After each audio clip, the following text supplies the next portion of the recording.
ગોકુળ એક સરસ મજાનું ગામ હતું. એ ગામના લોકોનો મુખ્ય વ્યવસાય પશુપાલન અને દૂધ ઉત્પાદન.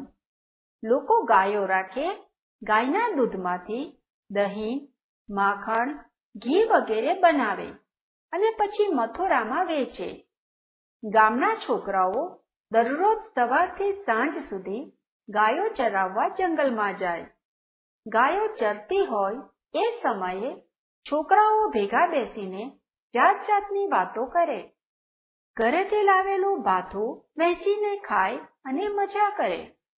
ક્યારેક યમુનાને કાંઠે જુદી જુદી રમતો પણ રમે. યમુના બહુ જ ઊંડી અને તોફાની નદી. આટલું ઓછું હોય એમાં એક કાલિય નાગ રહે. નાગ બહુ જ ઝેરી. નાગના ઝેરને લીધે એટલા ભાગનું પાણી પણ ઝેરી થઈ ગયેલું. ગોવાળો રમતી વખતે કાલિય નાગ જ્યાં રહે છે એ ધરાથી દૂર જ રહે. એક દિવસની વાત છે. બધા ભેરુઓ નદી કાંઠે ગેડી દડો રમતા હતા.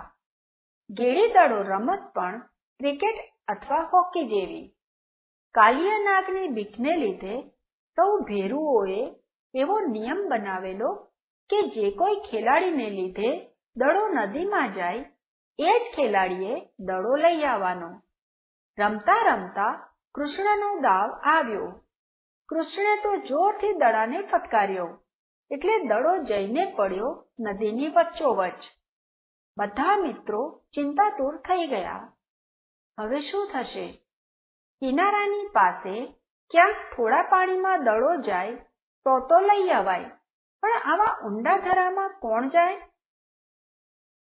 એક મિત્રએ કહ્યું, નિયમ એટલે નિયમ, કનૈયાએ જ જવું પડે. બાકીના ભેરુઓ અંદરો અંદર ગણગણાટ કરવા લાગ્યા. કોઈક કહે કૃષ્ણએ જ જવું પડે, કોઈ કહે પણ આ તો જીવનું જોખમ છે. તો વળી ત્રીજા મિત્રએ વચલો રસ્તો સૂચવ્યો. કાલે કાનુડો નવો દડો લેતો આવે. આ દડો ભલે કાલીનાગના ઘરે રહેતો. ગોવાળોની ચર્ચામાં થોડોક સમય વીત્યો ત્યાં તો દડો ડૂબવા પણ લાગ્યો. એક ગોવાળે કહ્યું, હાશ, હવે દડો દેખાશે જ નહીં, એટલે કાનાએ નદીમાં પણ નહીં જવું પડે. એક બે મિત્રો તો રડવા જેવા થઈ ગયા. એમણે કહ્યું, રહેવા દો ભાઈ, એમ કનૈયાનો જીવ જોખમમાં ન મુકાય. છેવટે બધા મિત્રોએ નક્કી કર્યું કે આ દડો ભલે ગયો નદીમાં, કાલે બીજા નવા દડાથી રમીશું. કૃષ્ણ અને બલભદ્ર બધા ગોવાળોની વાત સાંભળતા હતા, પણ કંઈ બોલતા ન હતા. ત્યાં અચાનક જ કૃષ્ણે કહ્યું, હું જઈશ અને એ જ દડો લઈ આવીશ. કેટલાક મિત્રોએ ના પાડી. એક મિત્રએ બલભદ્રને કહ્યું, તમે ના પાડો એને, આવું ગાંડું સાહસ ના કરાય. એ મોટાભાઈની વાત નહીં ટાળે.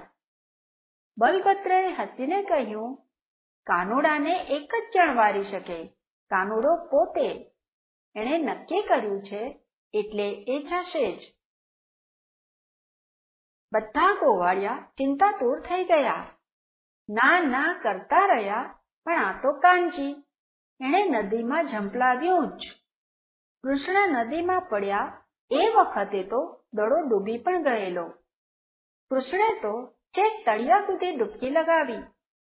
કૃષ્ણ ગયા પછી નદીમાં શું થયું હશે? વિચારો અને કહો.